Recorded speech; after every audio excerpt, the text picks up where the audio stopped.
Welcome to the College Football Prediction Roundtable, presented here live on the Bleacher Report app, where we're going to give you our picks for this week in college football. We'll also talk a few spreads and then wrap it up with our locks of the week. I am Jay from Unfair Sports. We have Steven from Fanatic Perspective and Ty from Around the Table Sports, as Nino from Nino's Corner decided that he had to be in more important places. But it's okay. We won't judge him today. We've got a nice slate of games for you all. Got a nice slate of games to talk through, as well as we'll look at our standings soon. But gentlemen, how's your Friday going? I like how you always have a clap back for Nino, especially after last week, man. The feud continues. We're excited, ready to talk ball. I have an interesting conundrum I want to bring up to you and the Bleacher Report family later on that we need to discuss. But excited. Okay, we will. Oh, well, now you've piqued my interest.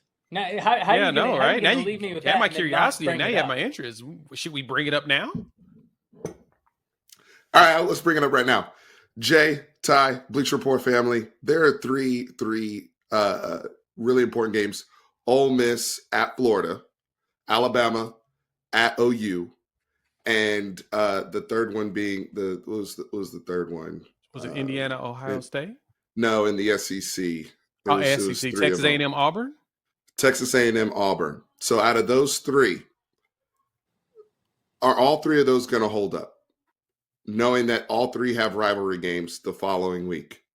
Alabama has Auburn the following week. Ole Miss has Mississippi State the following in the Egg Bowl. And then Daddy's home on November 30th for A&M. So are all of those going to keep focus and handle their business this week? I am paying attention to Ole Miss, Alabama, and Texas A&M. Can they handle their business this week? That's a kind of a storyline with these teams in the SEC situation right now. Well, hey, since we're bringing up business, I need them Tennessee fans front and center right now. You had a lot to say last week. Where are they? I've remembered the usernames. Front and center. Let's go. Let's have that conversation when you get in here. Let's talk. When they show up, we'll talk about it. All right, let's look at the standings, and we're going to jump into our first game. Let's see who has made a move last week. I think Steven did make a massive move, and for some weird reason, I'm at the bottom. Darn. What a conundrum I placed with. Steven taking those risks has saved himself so far in this race. So, all right, we'll fix that. Let's go into the first game. First item up for bid, we are looking at SMU taking on Virginia. Right now, the Mustangs are a 10-point favorite against UVA. And this is an interesting ACC matchup. SMU wins this game, they're in the ACC championship game. This is the game that locks them in. Virginia, on the other hand, is trying to get bowl eligible. Now, they'll have two shots. Rivalry game next week. If I'm correct, they play Vatech, next week. So rivalry game on the road. Virginia's desperate. They want a bowl game. But SMU wants that ACC championship as the new kid on the block. It seems like all the new kids are infiltrating their conferences and taking over. So I'm riding with SMU in this game. I think they win it. I don't know if they cover this spread, though. UVA has fight in them in some games, just not a lot all the time. But I think that SMU, as they have been pretty consistent all season long, should be able to go in there and win this game. Steven, who you got? I like SMU, but I had to think about this one. I really did. SMU hasn't gone to the East Coast. Considering they're members of the ACC, they haven't had to travel early over to the East Coast too much. And a lot of those teams have actually played in Dallas. Ty's been to a few of those games where they've gotten the advantage of playing people at the right time. I just think that they'll be a little too much for this Virginia team. A Virginia team, again, that's played solid ball, had a little backdoor cover against Notre Dame last week, but they don't have enough firepower to hang with SMU for 4 quarters. And like you said, Jay, with the big ACC championship game appearance on the table, I don't think SMU and them fold on this one. I think Jennings and them run their stuff, have a good day, and advance to the title game. I like that. Yeah, technically, SMU went to California and then to Duke in back-to-back weeks for the most part. So they got a little travel, but not as much as you mentioned. Ty, who you got? Yeah, I'll keep it short and sweet, just like Sabrina Carpenter's album. I'm going to take SMU in this, right? I went and watched SMU versus Pitt in Dallas, and that was a game that I was so excited to see because I'm like, hey, ranked team, Pitt really showing out right now in the ACC. SMU trying to get to that championship game, and SMU blew the doors off Pitt in that game. The score didn't really show how lopsided it was because Pitt got some late scores in that game after it was well put away. Jay, you're 100% right. I think this game is going to be close. Virginia's desperate. Rivalry game next weekend. But for every bit of Virginia's desperation, I feel like there's that same hunger in SMU because they understand what's at the table, right? They understand that they can go to the ACC championship game this year. They take care of business. And if you are SMU, we talked about this last week, I apologize, with Boise. This is a great time to get into the TVs of recruits all across the nation and increase your recruiting value because we know bowl games have kind of fallen by the wayside as much as that hurts my heart. Give me SMU in this. I like that. All right, let's move on to the next game. We've got the Ole Miss Rebels coming off a big win. Georgia, they playing against Florida in the swamp. As of right now, Mississippi State's a 12.5-point favorite. And Stephen, you mentioned this is a big game to watch, right? Florida appears to be on an upward trajectory. They beat up on LSU, or LSU's on a downward trajectory. I don't know, but they're moving. Ole Miss, that big win against Georgia, that was huge for them as a program. That was the Lane Kiffin game that kind of, the defining one. We talk about him and James Franklin being the same dude. You got to have some of these statement wins, and this was the one for them. They're on a 3-game win streak, but that win against Georgia, to me, really changed the game for them. But there's one thing I will say about this game, too. This feels like the game that typically Lane Kiffin would just fall apart on. So I'm going with Florida in this game. I think the Gators are on that trajectory right now, especially with the way Lagway is playing. Healthy version of him, he may give them problems. And remember, Ole Miss lost to Kentucky because they just got out-physicaled. They're playing more physical now, but I think Florida's way more desperate. And I think them being in the corner, and they know they got Florida State coming up next, which is a guaranteed win because Florida State is atrocious. They don't have to think about them. This is the game they focused on. I think Florida actually pulls the upset. Stephen, who you got? Lane Kiffin, please, please, please show me that. We're just doing references. Hey, we're going all the way with it, Ty. Might as well. Lane Kiffin, please, please, please show me that you're all the way here, buddy. You got the signature win that Jay talked about. You are out here in the media politicking, talking about, hey, if we don't get to the championship game, that's all right. We just want to be comfortable to make sure we're in. We don't want to get that third loss. That scared me. It scared me so much that I did something that I haven't done all season. I flipped my pick. I had a certain team all week. And then this morning I woke up and I said, you know what? I'm going with my heart all week. I'm changing it to my head. Ole Miss is the better football team. They should win this game. Jackson Dart is probably the most underrated quarterback of the season, if you really think about it. I mean, no one's really talked about what he's done. He had a heroic performance against Georgia. They should keep the party going in Gainesville. Give me Ole Miss because I think Lane Kiffin can get it done by hook or by crook.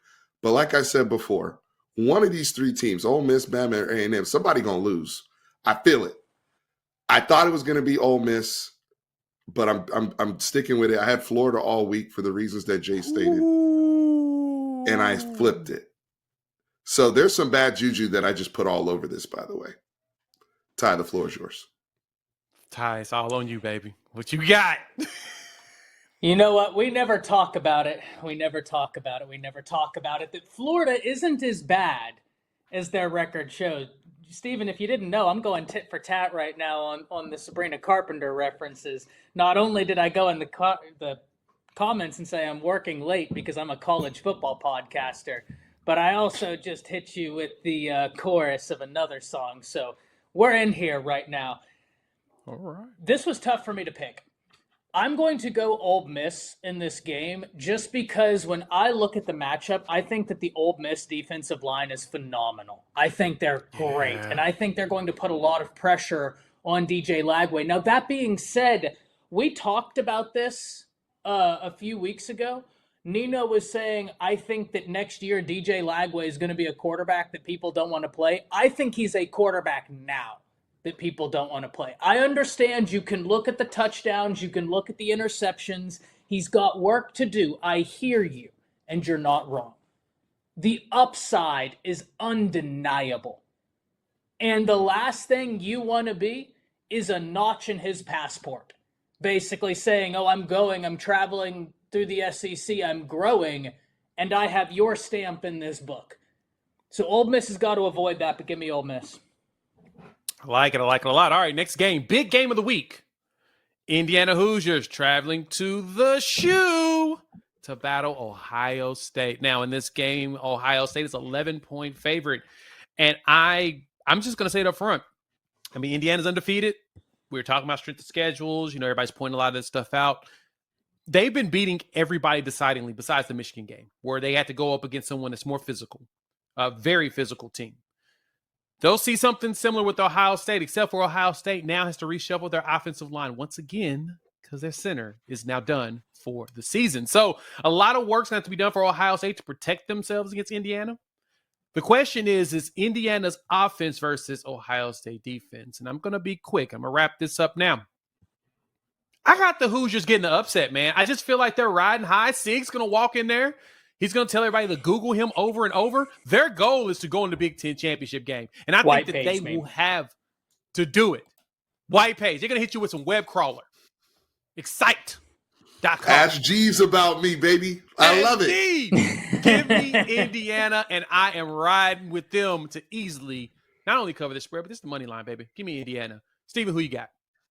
Oh, Jay, I'm so sorry for your loss.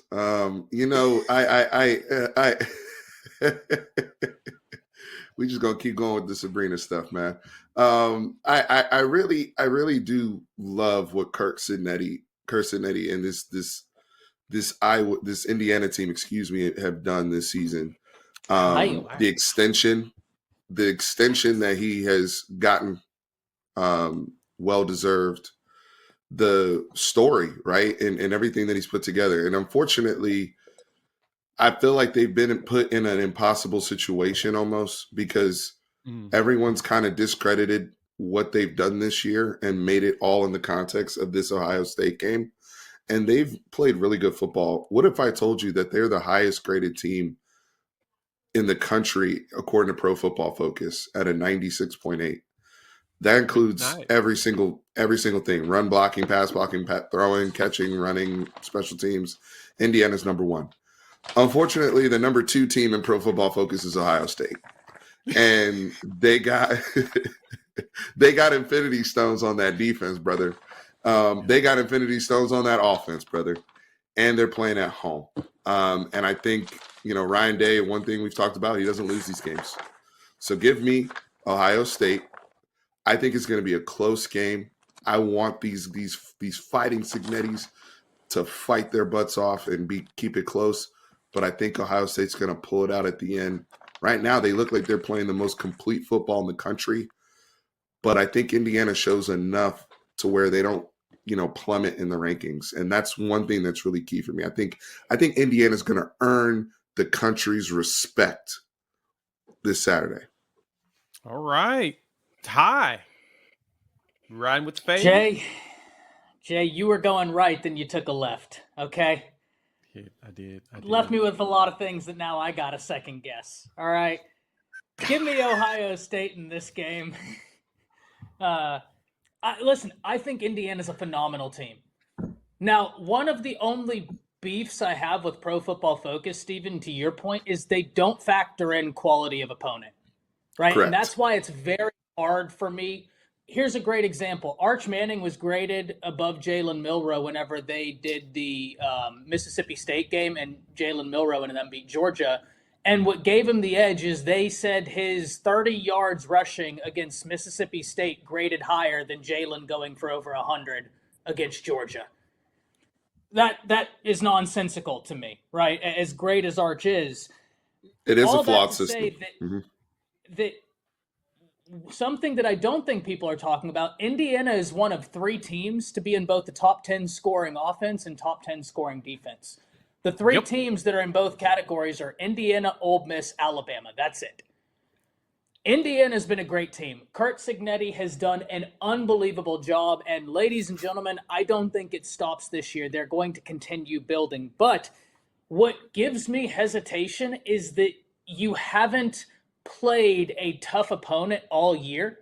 And so what do you do when you really get punched in the mouth by someone just as talented or if not more talented than you? How do you respond?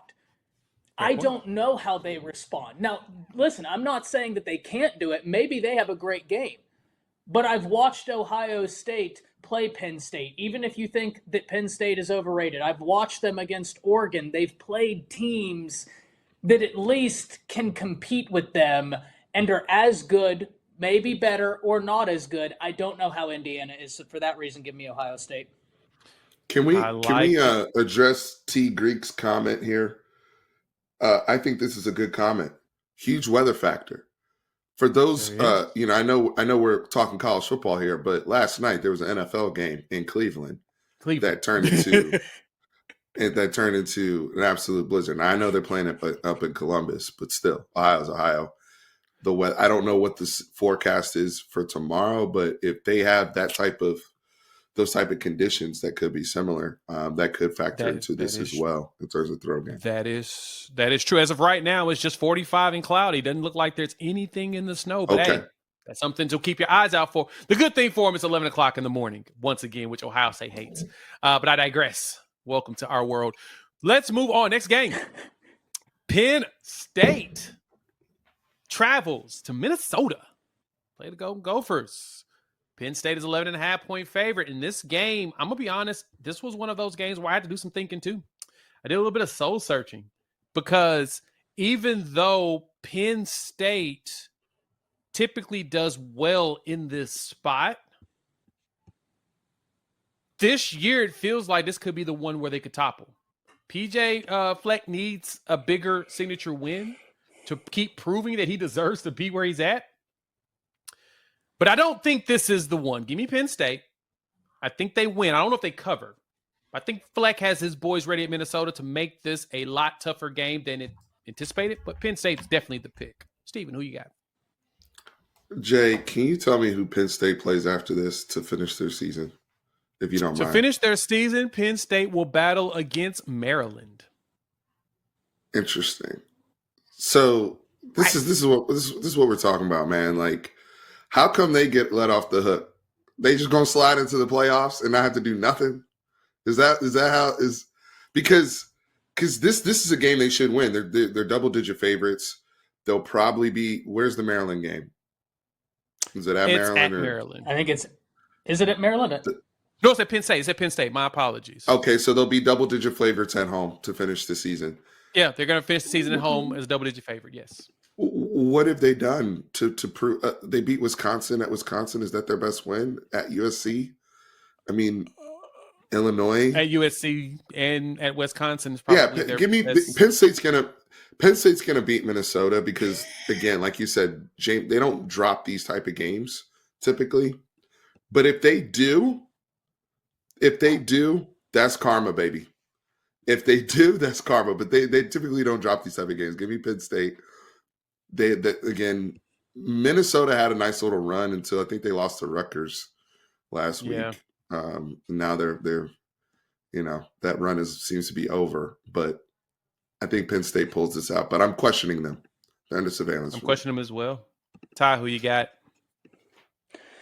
Guys, it's slim pickings out here. I'm going to take Penn State. I'm telling you, I'm keeping this going all show. I'm going to find something for everything. You don't worry about that. This was tough for me to pick, though. Like, I struggled with this game a lot more than I should have. Minnesota has a receiver that is a really, really good route runner. and Daniel Jackson. I mean, last year, he had a play last year that still goes viral this year online when he ran that route against Nebraska. I mean, the guy, you want to watch high-level route running, he's there. And when you compare some of the stats, these teams are fairly analogous in terms of quarterbacks thrown for nearly the same amount of yards, though Minnesota's quarterback has a lot more attempts, but just about the same amount of yards, rushing, very analogous. This is going to be a great game. I don't think that the boat rose. I think PJ Fleck and them drop this game. I think Penn State gets the win, but I do think we're going to be treated to a phenomenal football game. Yeah, and Stephen, as you mentioned, playoffs, Bleacher Report, we need to just do a full show about the playoffs before they make the final picks. We'll talk about that offline. Next game, we've got Colorado traveling to Kansas City to play in Arrowhead Stadium against the Kansas Jayhawks. Because remember, the Jayhawk Stadium is non-existent right now. The Buffaloes walk in as a 3-point favorite in this game. And y'all know we've been on the Buff train this whole season. We've been trying to tell y'all about them. We've been pointed out. I mean, we had a couple of falters with Nebraska and Kansas State, but hey, Travis Hunter, Shedeur Sanders, that entire wide receiver room in Colorado, absurd. The defense has shown up and shown out what needed. The big problem they have in this game is Jalen Daniels has been calming down on the turnovers.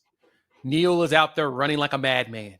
So the question is, can the Colorado defense slow down a healthy and efficient Jalen Daniels? He may not be the best completion percentage, but he's not turning the ball over, and that's how they win games.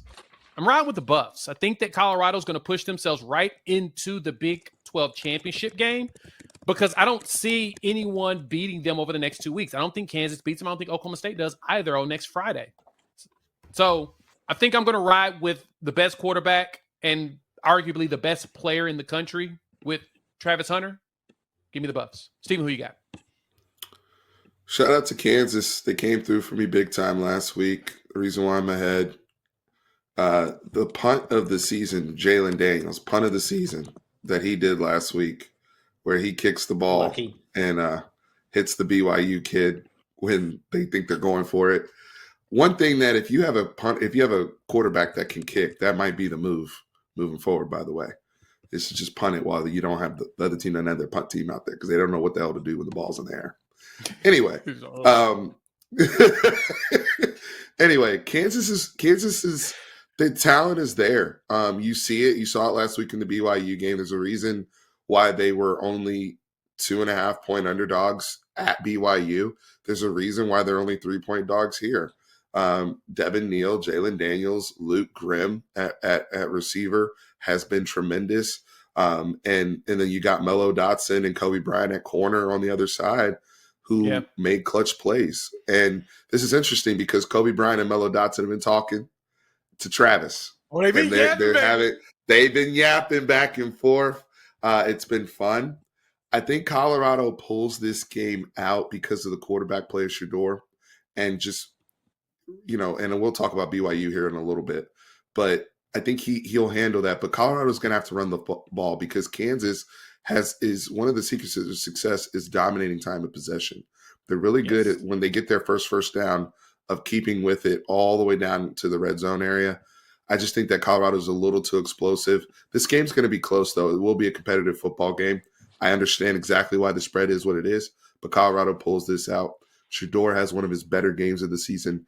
I think he keeps it turnover free, knowing the challenge he'll face against Kobe Bryant and Mello Dotson at corner. Keeps it funky, too. Hey, we need to do a study on Kansas and these dang corners they keep coming up and showing up with. I just don't get it. It's amazing. We really need to do a case study. Good football players. Good football players. Every time. It never fails. It's wild. At corner, they have them. Ty, who you got? So listen, last week I was wrong. I was not the sharpest tool in the shed. Steven got a great pick, picking Kansas over BYU. Yeah, I'm so jealous. But call me a hater. I didn't sit back and watch that Kansas team and think, oh, this is a really impressive team. They do some great things. I really like their defensive backs. Like, that's very impressive. I grant you that. But do I think that they are going to have the same success against Shadur that they had against BYU? I don't think so, right? I think that there's more talent on the outside as my camera has frozen in an inopportune moment. So I'll refresh here in a second, right? I'm cooking right now. So you're going to have to see me in my cooking face. I think that Colorado's got too much talent all over, and they've been really good on defense stopping the run, particularly in the second half. I think Colorado's going to be able to edge this out, so give me the Buffs. Oh, my, the BYU. Oh, woo. All right. Let's move on to we're going to talk about BYU in a little bit. We are, because we're talking about them actually not a little bit right now. BYU, right now. Arizona State is the next game we're going to talk about right now. This is the game that's wild to me. 91 BYU is a 3-point dog on the road at Arizona State. So Vegas appears that they think that they're a neutral site even team. Pick them on a neutral site. Man, look, shout out to Kenny Dillingham. He has turned Arizona State around, and they look really good. Jordan Tyson, who's a transfer from Colorado, one of the best wide receivers in the country right now, especially the way he's playing. 833 yards, 9 touchdowns. Levitt looking like a nice quarterback, 17 touchdowns, only 4 picks. Got to give him that. I struggled with this game. So I just went ahead and just took the favorite. I've got Arizona State. BYU has not shown me in any way, shape, or form that they're just going to dominate anybody that has a true pulse. That Utah game made me say, ooh, because Utah's not good. And then they lose the next week against Kansas at home. That's concerning. I think Arizona State goes in there. I think they cooked them boys, especially after what they did to Kansas State. I'm like, yeah, I think Arizona State's that guy. Give me Arizona State. Steven, who you got? Look, John Retzlaff, BYU, they've been balling. And the magic has run out, though. And you're seeing it in his play. The efficiency has fallen off. They're struggling to convert on third down. And they still make a bunch of goofy mistakes. I've been saying this even when they were winning these games and pulling out these games. Going back to Oklahoma State, right? Oklahoma State, who's terrible, where Ollie Gordon went off on them. This Stone Cold Steve Austin at running back for Arizona State, Mr. Scatterboo. Hey, Scatterboo. Woo! Hey, Scatterboo about to bring it, bro. Hey, they about to face one of them Nordic Vikings right here, okay? And then on top of that, Sam Levitt at quarterback, who's another 2023, kid. That 2023 quarterback class is something else. But the weapons he has at receiver, Arizona State, what they've done with Coach Dillingham, very balanced.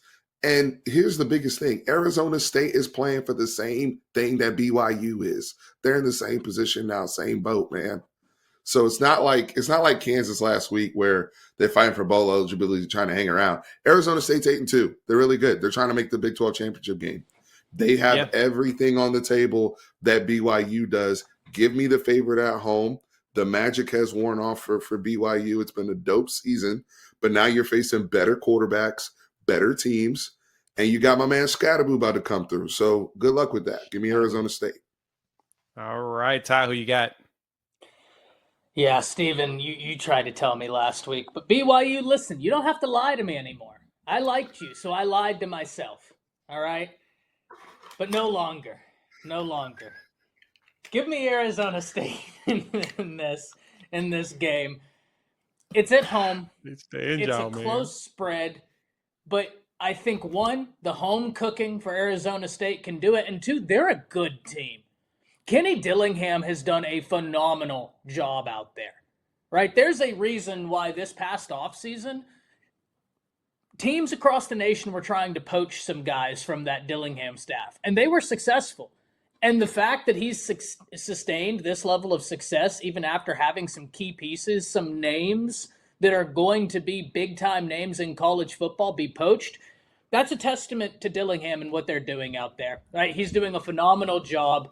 I think BYU has had a sensational season. I've rolled with you all year, but I have to go with the matchup, and I think Arizona State takes this one. All I'm right, curious next to see game. what hang on a second. I'm curious to see what Nino picked on this because this might be a clean sweep come Faders. However, Yeah, it might be. one might be a clean sweep come Faders. However, since we just did Colorado and now we did Arizona State, I think it's worth mentioning in the offseason coaching rankings, Coach Dillingham and Coach Prime were ranked 15 and 16. Bottom. At the very bottom of the Big 12. Look at me about now. to take the top. Ooh, boy. Look at me now. Yeah, they taught everybody a lesson. We coming. And it's basically what Prime was saying the whole time. They ranked him that after. Next game. This was an interesting one, gents. Head coach basically just said he was drinking and driving all the time. Oh, your boy Gundy was in the top 5, I think. Yeah, Gundy was top 5. Nasty work. Nasty work. All right, just dastardly. We've got a big matchup here. That's what we need to chop it up about. Army Black Knights traveling to play against the Notre Dame Fighting Irish. The Irish are now a 14-point favorite. It opened at around 17. A little fascinating. The spread is moving down. Sounds like Vegas is trying to get more action over at Notre Dame because everybody's taking Army. And look, we know the one thing that Army's going to do is they're going to coat that ball. Their quarterback Daly has 1,000 yards rushing and 600 yards passing. That is amazing to me. The quarterback has less passing yards than rushing yards this season, but we know that that's how they play. But Riley Leonard has been balling enough for Notre Dame, and they've been playing some good ball. I mean, they destroyed Florida State not too long ago, which everybody has, but they beat up on Virginia. They beat up on Navy. They beat up Ja Tech. They beat up on Stanford. It's like after that NIU loss, they figured out, you know what? Let's just go beat up on everybody. Notre Dame's doing it. So they're trying to earn their bid into the playoffs. The question is, can Army slow it down by literally holding the ball nonstop and literally slowing the game down? I'm going with Notre Dame. I think that the Irish have enough to be disciplined in defending that option. It's very hard to do. It's not as easy as you think. That's why you can get young, small, nimble dudes and just run it down people's throat because it requires a lot of understanding of where the multiple options are and filling those gaps. I think Notre Dame will do enough to win this game like they did against Navy, but I don't know if they cover this spread. I think it's a lot closer than, I think it's probably a 7-point game. Steven, who you got? I have 3. This is just the fanatic perspective coaching rankings for this year, coach of the year. I have 3 people on that list. Jeff Monken, head coach of Army, is one of them. Kurt Cignetti and Coach Prime are the other 2. Those are the 3 people I have for my coach of the year outfits. Anybody wants to argue about that, come see me. He has done a tremendous job. He lost his quarterback. I think for the Air Force game, he didn't even play in that game, and they still went belt to ass against Nino's guys. Thank you for your service, but y'all brothers got clapped up on by them Black Knights. Now, I wish they would rock the capture and kill helmets that they had the other week because those were cold. But they know they this is a little too much here. Jay, you bring up going against these type of teams. Like I said with Navy, and the way they run their attack is a little different than what Navy does. We're not going to get into a whole synopsis on triple option breakdown and whatnot. But Notre Dame has to see this every year. They're prepared for it. They have keys in. They're used to this. I think they continue to roll. I think they actually cover.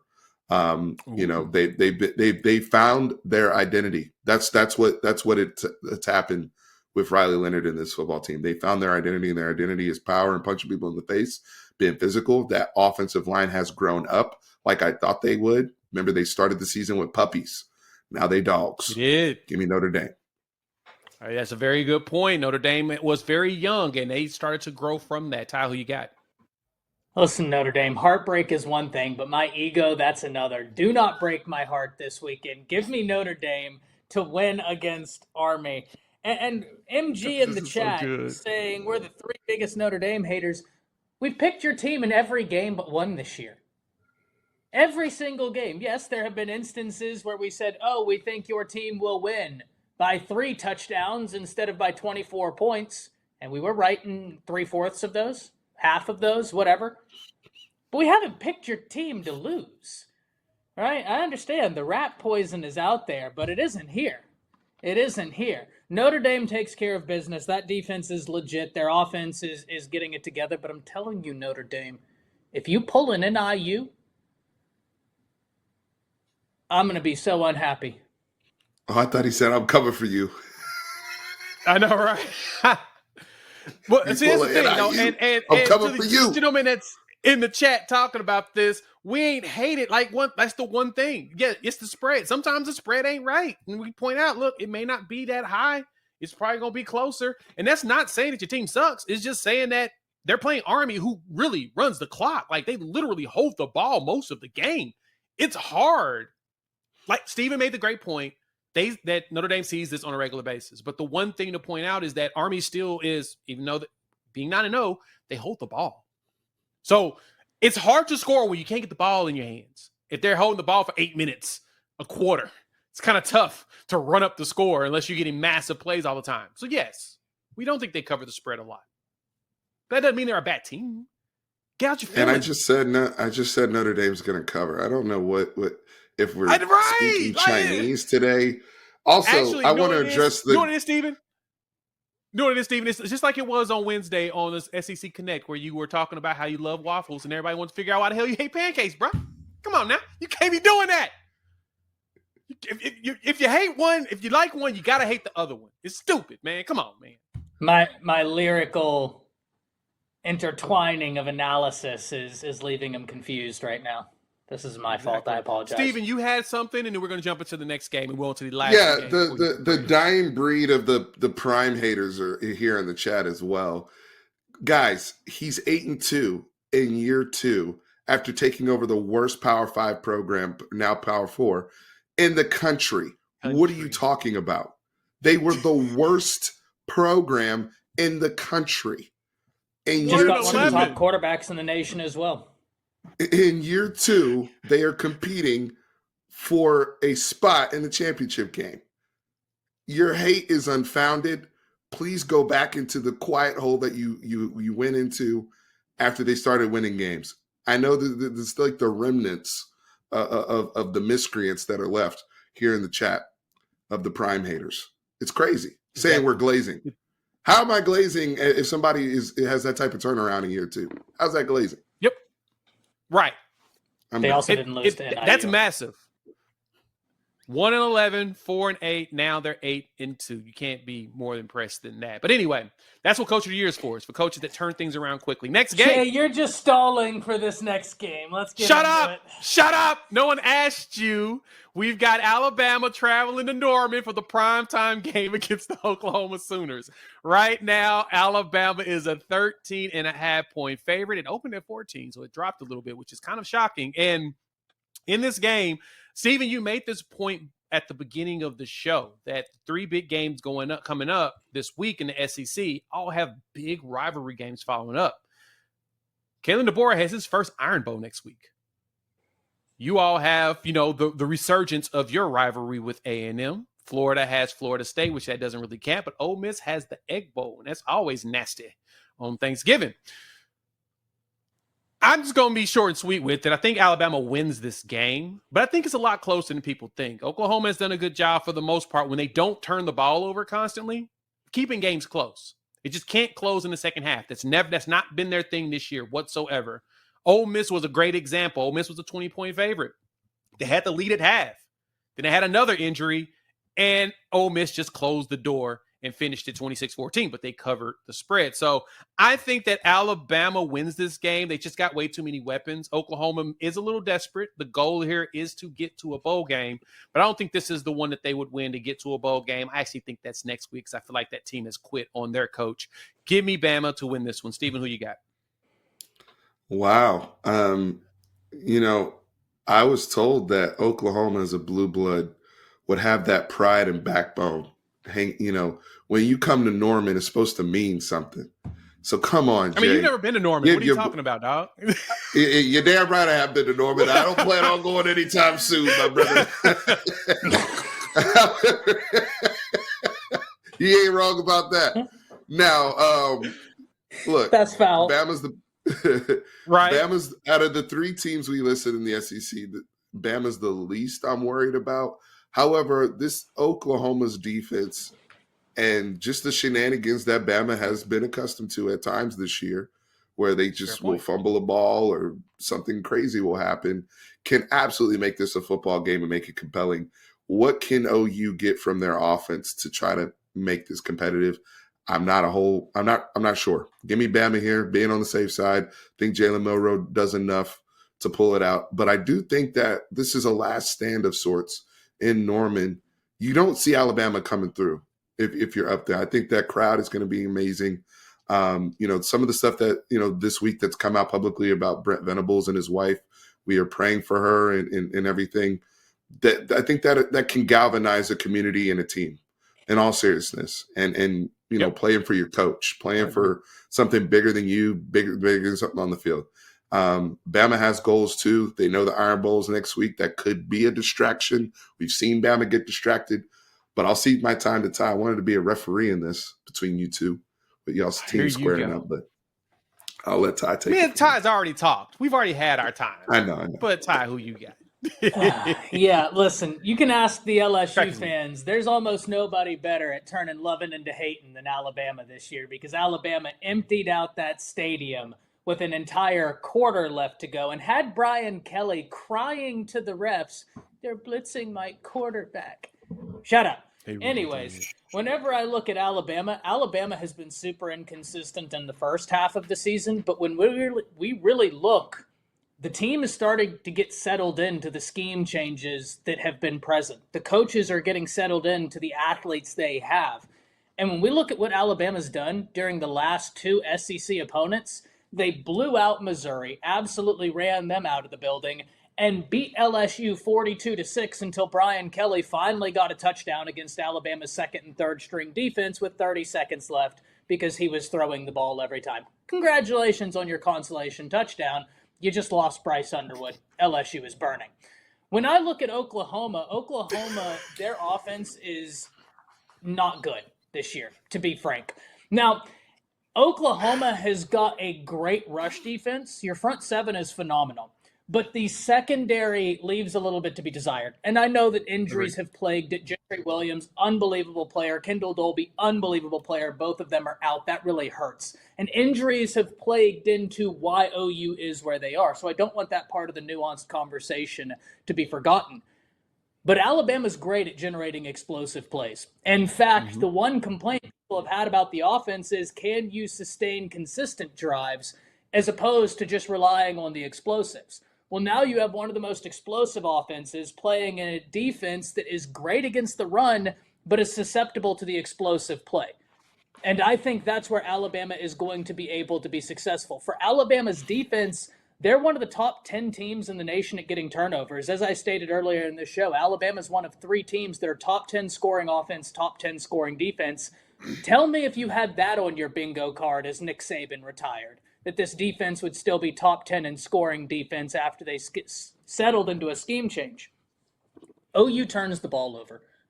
That's just been a constant with Oklahoma. Alabama is on a 3-game stretch with at least 3 takeaways a game. That could happen in this game as well. Give me the Crimson Tide. All right, final game. Then we're going to jump into these spreads and move on to the mortal locks. The last game that Steven mentioned, Texas A&M traveling to Jordan-Hare, as whatever they call it, to play against Auburn. In this game, A&M is a 2.5-point favorite. That's it? That's just like South Carolina, brother. Right. Same spread. This feels like a trap. Texas A&M has Texas coming up, a rivalry that they finally get to rehash. Auburn has Alabama. They're going to Tuscaloosa. But A&M is fighting for an opportunity to go to the SEC championship game in Mike Elko's first year. This game has massive implications. And Mike Elko made a mistake. Said they were focused on Texas. Auburn in a press conference. That clip will now ring in infamy if they lose this game. I think A&M wins. But I don't think they win it easily. I think they're fighting for their lives in this game the entire time, to where it could be a game-winning field goal for them to win this one. But I think A&M closes it out. Auburn still has talent. It's just if Hugh Freeze going to go ahead and pick the wrong play and pass the ball when their running back is running for 6.8 yards a carry. That's the question of this game. I think A&M does close it out with that defense. Steven, who you got? Man, Jay, you played all the hits right there, my brother. Well done. I think this game is going to look a lot like your game when you went to Jordan-Hare, where one could say Auburn played a better game. One could say Auburn should have won. And they do the dumbest-ish at the worst times. And every single time. And boom. Look, Auburn's actually looked pretty good on paper. I mean, last week they blew out, Monroe? And A&M, Monroe too. But A&M didn't look spectacular against New Mexico State, if I'm being honest with you. They kind of miss Le'Veon Moss a little bit. We'll see. We'll see. Still breaking in. Marcel Reed in that downfield passing attack is going to be key. We know that. Look, let's stop. Let's keep it a buck, A&M fans. Okay, we know y'all are doing the install for Texas. Okay, the key is, can you do a 2-week install and still get by Auburn? That's the question. I'm not a hater, so I'm gonna pick Texas A&M. Okay. Now the Texas A&M fans are gonna say, you're doing the reverse juju against us. We see you out loud, brother. I don't care if you see me. I'm right here. I'm picking A&M. As a professional organization under Mike Elko, y'all should win this game. I was told that we have this week schedule and that SEC road games matter in terms of resume building. So prove it to me. Give me A&M. It doesn't matter if they win by 1 point. It doesn't matter. As long as you guys are 9-2 when Daddy comes home on November 30th, that's all I want to see. I don't want to see anything else. Ty, who you got? He said, "When Daddy comes home." That's so good, so good. That was so beautiful. Good. I listen, because Steven just gave such a beautiful analysis. I'm going to give you a double lyrical jab counter combo right here. Steven basically just told all of you, "Are you free next week? I bet we'd have a really good time." But unfortunately for Auburn and Hugh Freeze, you've left quite the impression, 5 feet to be exact. Hugh Freeze sometimes is unable to coach his way out of a kindergarten. I love it. I mean, it is astounding sometimes, the things that happen with Auburn. Now, listen, when he's on, he's a great coach. But at a certain point, we have to have the conversation, right? And this is a conversation you can ask these gentlemen. I've been having all offseason. As I heard that, Hugh Freeze is now one of the best coaches in the SEC. And I'm like, but he's inconsistent. He has always been inconsistent. He would beat Alabama and they get blown out by Memphis. Who are you? Well, unfortunately, this year, I think we're getting a glimpse into who Hugh Freeze is, and it's just inconsistent. This was tough for me to pick because I don't know what A&M I'm going to get because of some of the injuries. But you know what I do know? I know that Auburn is going to squander the game at an inopportune time. And I have to go with what I know. So give me A&M to win this game. Jay, love it. All right, let's go to our go to our big spread. I would not be surprised if Jarquez Hunter ran for like 200 yards in this game, and then on the last drive they don't give him the rock or don't have him in. They throw it paid with throwing. Yes, that's the point of the inconsistency. He's pulled a Gundy all season. Hunter has a hot hand. Let's stop giving him the football. Brilliant, absolutely brilliant. How can the defense stop my best player? I don't give him the ball. That is true. That is the way that you simply do that. All right, let's hit these big spreads. We've got Miami taking on Wake Forest. Wake Forest is coming to Miami to play at the Hard Rock Stadium. Miami is a 24-point favorite, guys. You know what time of the year we are, right? This is the time of the year that you get off the Cam Ward train. They're going to win this game. Wake Forest covers that spread. Miami has not shown me since, look at all these games close. Cal, 39-38. Louisville, 52-45. Florida State, of course, 36-14 is expected. Duke, 53-31. Then you lose to Georgia Tech, 28-23. We're at that point. This game, we're at the point where these games are going to get close. Steven, who you got? Real quick, give me Miami to cover. Jay, you have a great point. Wake Forest has also played a lot of teams really, really close. in terms of not losing by 3 touchdowns and more. My thing is this: Miami defense. You talk about Cam Ward. Covering big spreads is really, to me, about the defense. Can you hold teams down? I think Miami now, with some time to really think about that Georgia Tech loss, I think that's a loss they needed to get their minds right, understanding what's still in front of them for the ACC, with SMU about to clinch, with Clemson still looming out there. I think Miami refocuses, and they kind of rely on that defense to hold Wake Forest down. Give me Miami to cover. Ty. Yeah, Miami's looking at the nation saying, how are you looking at me? I know what that means, right? And the reason is because a lot of people had questions. And for me, Miami has to go prove something. Stephen, you hit the nail on the head. Both of you are 100% right. Miami is a team that's been winning, but they haven't been covering spreads whenever it's like a 24, 25, 28-point spread. But I think that changes this week because they have to send a message. So give me Miami to send that message. I like that. All right, next game. I told you I'm keeping this going all show. I love it. I love it. Texas, very impressive. Kentucky traveling to DKR to play against Texas. That spread. Shockingly, Kentucky's a 20-point dog in this game. Honestly, I thought it would have been a lot more, but I think Vegas believes the same thing I do. I think Kentucky covers the spread because Texas' goal is to just get out of this bad boy healthy. Do anything stupid, get a big lead, and just run the clock. Because A&M is coming up. Even with it being a rivalry, they hate each other. You want to make sure you're as healthy as possible, especially if you're going to play in the SEC championship game.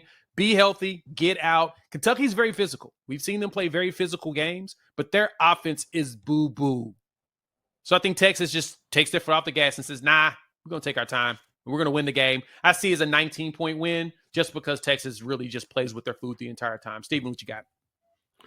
Jay, you just stated why I think Texas is going to cover. That Kentucky offense not being a threat. You can only be – it's one thing to be in a phone booth fist fight, which is we know that Kentucky defense will do. However, are they going to score? This Texas defense has been for real all year long. They've made bad offenses look bad, and I think they continue to do so. Will Kentucky score a touchdown? Those are the type of questions I have. Right? Or is it going to be a 30-6 type game? So give me Texas to cover just solely on Texas defense. Ty. Kentucky's terrible. And one thing I can't relate to desperation. Give me Texas to cover in this game. Whenever I look, I think, Stephen, you asked the perfect question. Will Kentucky even score? Kentucky has some players, both on offense and defense, that are really good players. But offensively, Varian Brown has nobody to get him the football. Defensively, yeah, you've got a great defensive lineman, but what's the rest of the defense going to do to help him out? I think Texas is going to come in energized, not needing that shot of espresso, and they're going to take care of business. Good stuff. All right. Last game, Boise State traveling to play up against Wyoming Cowboys. Boise State walks into this bad boy as a 23-point favorite. Simply put, Boise State covers the spread. Ashton Jeanty needs to pad his stats so he can look better for the Heisman opportunity. Because, yes, he is the Doak Walker winner. He's the best running back in the country, but he's not shown as the most outstanding player yet. This is his opportunity to do that and try to take the mantle away from Travis Hunter. Give me Boise State to cover. Stephen? I think that's reason number one. I think reason number two why Boise covers is where they currently fall within the mix, right? They are currently right now having a bye in the college football playoff. They got to keep the party going, dismantling teams like this, keeping that ranking. They know that they need to run it up. I think the message is clear for them because, unfortunately, they don't have another opponent where they can really dazzle like that into their conference championship game. So just keep running it up if you're Boise State. Build up Ashton JT's numbers and keep the party going.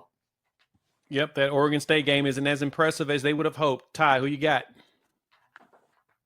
Yeah, I think Boise State's looking at this as an opportunity, and they're saying, please, please, please let me continue to give Jeanty stats and have him push towards the Heisman as we push towards playoffs. Give me Boise State to cover.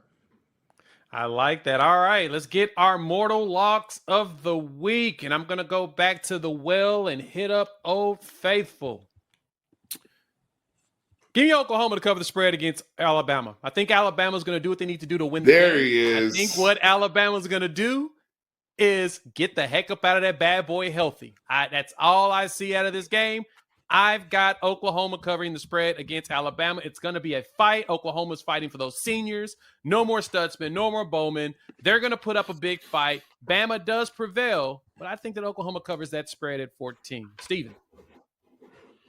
I have a messy mortal lock here, but let's get messy. You do. You do. I know you do because it's you.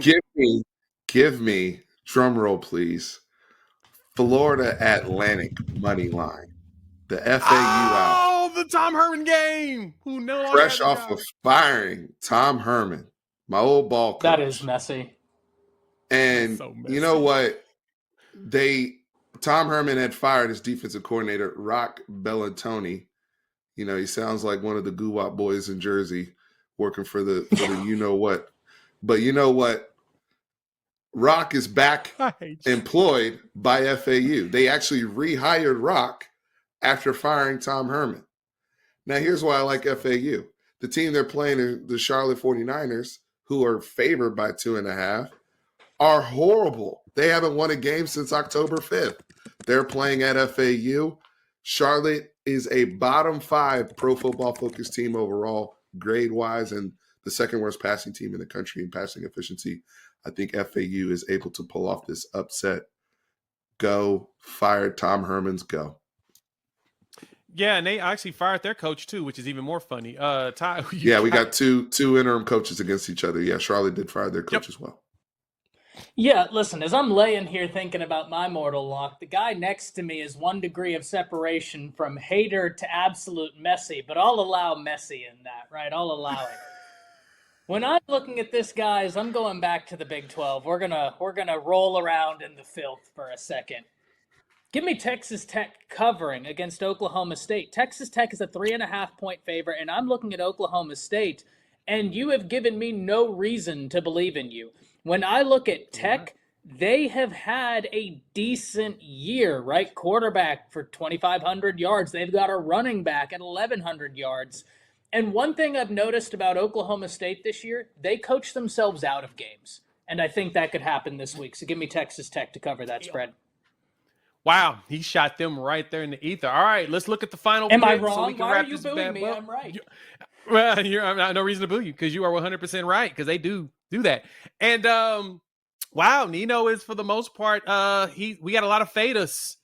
Come fade us in this. Goodness gracious, but he did. And fans aren't gonna like that.